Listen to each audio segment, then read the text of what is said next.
میں نے کلام مقدسہ کی ایک آیا کریمہ قرآن پاک کی اس کا ایک حصہ تلاوت کیا،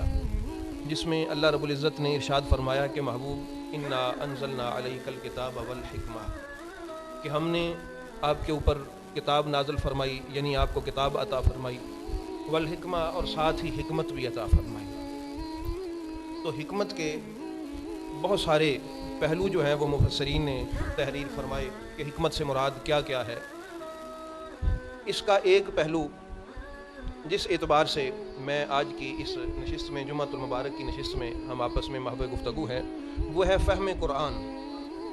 کہ محبوب ہم نے آپ کو قرآن بھی عطا فرمایا اور قرآن کا فہم بھی عطا فرمایا۔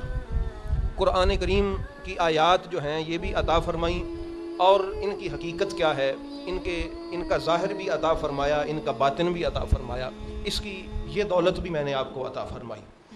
تو آج کل ایک بڑا اہم مسئلہ یہ بن گیا ہے، جس کی وجہ سے پورے زمانے میں بگاڑ ہے، وہ مسئلہ یہ بن گیا ہے کہ ہمارے مدارس میں تعلیم تو ہے، کتابیں تو پڑھائی جاتی ہیں، دلائل اور حوالے تو سکھائے جاتے ہیں، اور تفسیر و تشریح بڑے مدلل انداز میں ازبر کروائی جاتی ہے، لیکن افسوس اور پریشانی کا عالم یہ ہے کہ صوفیہ کرام کا کال بھی ہے، موجود بھی نہیں ہے، اور اگر کہیں ہیں تو ان کے پاس بیٹھنے کا موقع اور ان کو تربیت نہیں طلباء کی جاتی کہ بھئی ہم نے یہ پڑھ لیا ہے، آپ نے یہ پڑھ لیا ہے، اب ایسا کرو کہ کسی صوفی کے پاس بھی بیٹھا کرو۔ اگر آپ نے یہ علم شریعت پڑھا ہے جو کہ حجت ہے، اب آپ ایسا کرو کہ کسی صاحب طریقت کے پاس بھی جاؤ، کہ ان کے پاس جو علم ہے وہ منزل کے حصول کے لیے ضروری ہے، حصول مقصد کے لیے ضروری ہے۔ تو اگرچہ حجت شریعت مطہرہ کا علم ہی ہے، جس طرح میرے جو دوست سامعین ہیں، حضرت سیدنا امام غزالی رحمۃ اللہ تعالیٰ علیہ نے جس طرح ارشاد فرمایا کہ پانی کسی جگہ سے لینا ہے تو اس کے دو طریقہ کار ہیں۔ ایک یہ ہے کہ کوئی حوض ہے یا کوئی گڑھا ہے، اس میں باہر سے لا کے پانی جمع کیا جائے اور پھر ضرورت کے وقت نکال لیا جائے، وہ بھی اچھا ہوتا ہے، ضرورت اس کے ساتھ بھی پوری ہوتی ہے۔ لیکن مستقل جو طریقہ ہے وہ یہ ہے کہ زمین کھود کے، گڑھا کھود کے اس میں سے چشمہ نکالا جائے، اور وہ جو پانی نکلے گا وہ میٹھا ہوگا، سیراب کرنے والا ہوگا، ختم نہ ہونے والا ہوگا۔ اور ایسا ہی ہے کہ شریعت مطہرہ کا علم جو ہے یہ وہ ہے جو باہر سے پانی لا کے اس دل کے حوض میں بھرا جاتا ہے، جو باہر سے پانی لا کے دل کے حوض میں بھرا جاتا ہے، اور پھر بزرگان دین اپنی نگاہ کے ایکسیویٹر کے ساتھ وہ دل میں گڑھا کھودتے ہیں اور وہاں سے ایک چشمہ جاری ہوتا ہے، اور وہ بہت ہی خوبصورت ہے، جو شریعت و طریقت کا حسین امتزاج ہوتا ہے۔ ٹھیک ہے نا، جس طرح مشہور مثال ہے مولانا روم رحمۃ اللہ تعالیٰ علیہ کی، کہ وہ وقت نہیں کہ اس کو تفصیلاً بار بار آپ نے سنا ہوا ہے کہ جب انہوں نے وہ باتیں کی تو آپ نے پوچھا تھا کہ یہ کیا ہے، حضرت شاہ شمس سرکار نے، تو انہوں نے آگے سے کہا تھا کہ تو نمی دانی، تمہیں کیا پتا ہے کہ یہ کیا ہے، تو نہیں جانتا۔ تو جدوں پانی والے حوض دے وچوں سکیاں کتاباں نکلیاں، پانی چوں کٹ کے بابا جی نے کتاباں چوں گھٹا چاڑیا، تے وہ بابا جی روم ادوں چونکہ مولوی سن، صرف انہاں دی سمجھ چ جدوں نہ آئی، انہاں آکھیا کہ بابا جی یہ پانی چوں سکیاں کتاباں نکلیاں اے کی ہے؟ انہاں فرمایا یہ تینوں نہیں پتا۔ فرمایا پھر یہ مطلب ہے کہ جی مینوں نہیں پتا، میں ہن یہ پتہ لاؤنا ہے۔ بہرحال قربان جائیں حضور مولانا روم کے کہ پتہ انہاں لا لیا، بہرحال ہٹے نہیں، ہو پیچھے پی گئے حضور شاہ شمس دے، تے پتہ لا کے ہٹے بھی یہ سکی کتاب پانی چوں نکل دی گئی۔ ٹھیک ہے نا، یہ انہوں نے جوان مردی سی، انہوں نے پتہ لا لیا۔ تو آج کل کے معاملات یہ ہیں کہ آج صوفیاء سے جو ہے نا دور رکھا جاتا ہے، اور میں افسوس سے میں کل پڑھ رہا تھا کہ بڑے بڑے لوگ جی ہم نے یہ کام کسی پیر یا گدی نشین کے کہنے پہ نہیں کرنا بلکہ فلاں عالم دین کے کہنے پہ کرنا ہے۔ تو میں نے اس کو چھوٹا سا جواب دیا تھا کہ جڑا کام 100 سال تو بھابی نہیں نہ کر سکے، وہ ہن ساڈے انہاں مولویاں نے ٹھیکہ چکیا بھی اسیں کرنا ہے، جڑے پیراں نوں منن دا دعویٰ بھی کردے، خود پیر بھی کہلواتے ہیں، وہ کہندے جی ہن اسیں آستانیاں دے خلاف لوکاں نوں کر کے دکھاؤنا ہے۔ مگر بے سود، یہ محبت لوگوں کے دلوں میں کوئی پکڑ کے نہیں ڈال سکتا، یہ میرے اللہ کی عطا ہے جس کی طرف بھی دل مائل فرما دے، یہ اس کی طرف ہوتا ہے۔ تو برادر نے اسلام، اللہ رب العزت بیٹھے رہو،